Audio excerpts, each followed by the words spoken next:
Like a garden snail leaves a trail behind, a story snail leaves a tail behind. Share our stories and you may find you can tell a story too.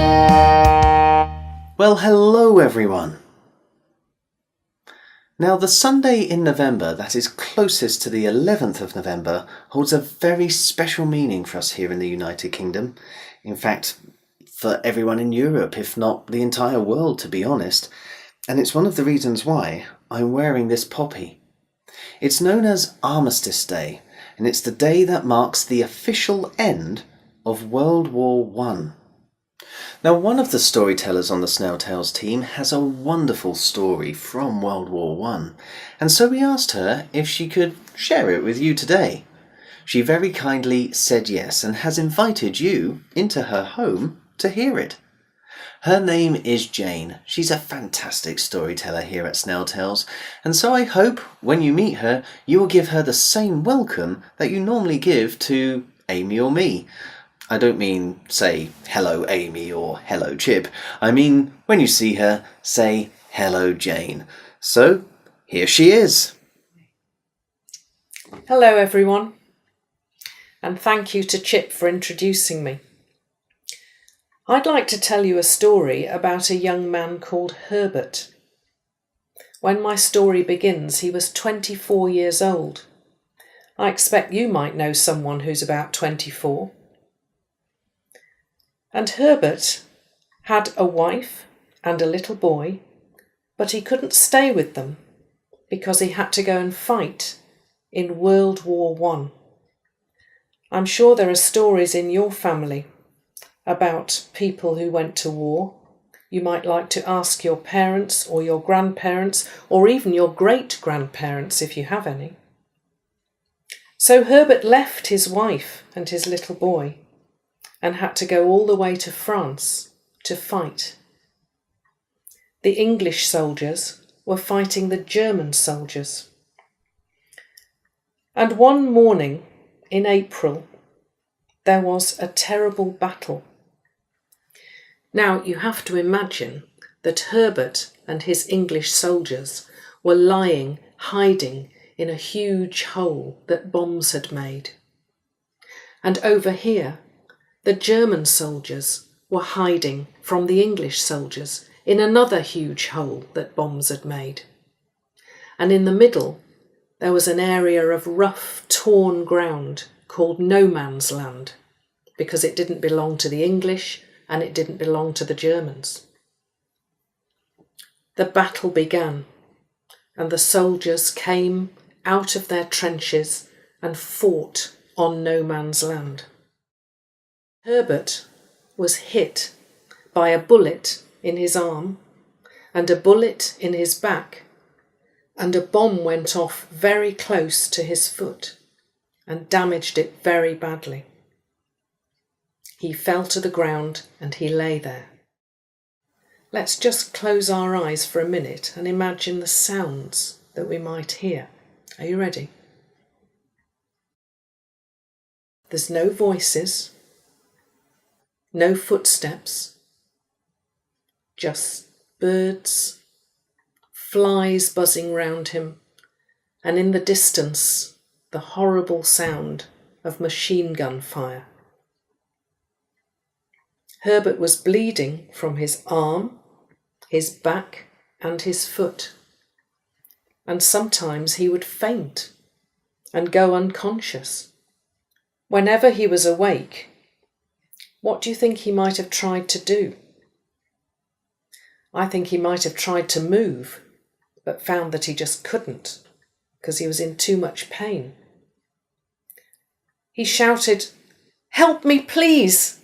Somebody, can you help me? I'm here!" Of course, when he shouted, he didn't know whether English soldiers would hear him or German soldiers would hear him. Eventually, in the distance, he heard a sound.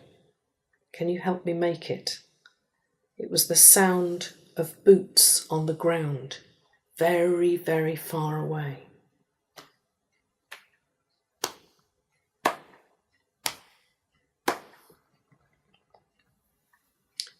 The boots got nearer and nearer, and Herbert discovered that it wasn't just one pair of boots coming, it was 2 pairs of boots.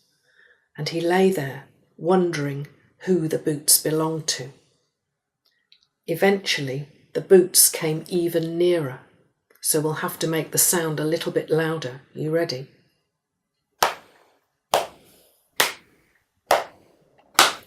And then they stopped, right next to Herbert. He opened his eyes and looked up, and leaning over him were 2 soldiers in grey uniform. That was the colour of the German soldiers' uniform. Here were 2 enemy soldiers. I wonder what they were going to do with him. Would they kill him? Would they capture him? One of the soldiers helped the other to pick Herbert up. Can you imagine how heavy a man would be to lift up?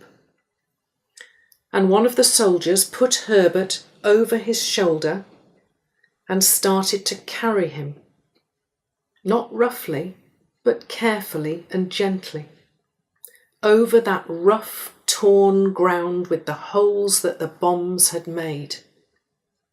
And when that soldier grew too tired to carry him, the other soldier would take Herbert on his shoulder and carry him over the rough ground.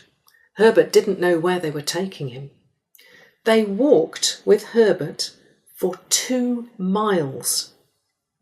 And eventually they got him to a hospital. It was a German hospital for prisoners. And they took Herbert into the hospital and lay him on a bed.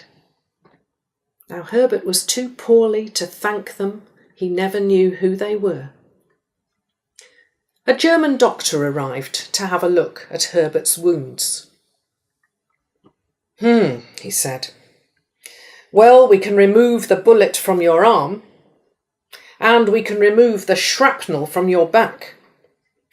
But your foot is very, very bad indeed. I'm afraid I don't think we can save it. I'm afraid you'll probably never walk again. What do you think Herbert felt then? I wonder if he just didn't mind so long as he got home to his wife and his little boy. Just then a voice came from another part of the hospital. Excuse me, excuse me. It was a patient, another prisoner. Yes, said the German doctor. What is it? I am a doctor too, said the prisoner. I come from Russia. I think I can mend this Englishman's foot. Would you let me try? Well, said the German doctor, it's a very, very bad wound, but if you think you can try, well, come and do so. So the Russian doctor came and looked at Herbert's foot, and gradually, over the next few weeks, he managed to heal it, until Herbert could walk again. And Herbert went home to his wife and his little boy. Do you think that story is true? Do you think that 2 enemy soldiers really would pick up an Englishman and carry him for 2 miles to a hospital and see that he was looked after? Do you think a prisoner would help to heal somebody's foot? Well, the story is true, because you see, Herbert was my granddad, and here's a photo of him. And here is a photo of the Russian doctor who helped to heal his foot. My granddad stayed in touch with him for the rest of his life. So when I wear my poppy, I don't just remember the soldiers who are fighting on our side, like the English and the French, but I remember the German soldiers, because they were people too, with wives and families. And when the fighting had finished, many of them were just as compassionate and caring as I'm sure you would be. That's the end of my story. So it just remains for me to say cheerio and I hope to hear your stories soon. So, cheerio, and I hope to hear your stories soon.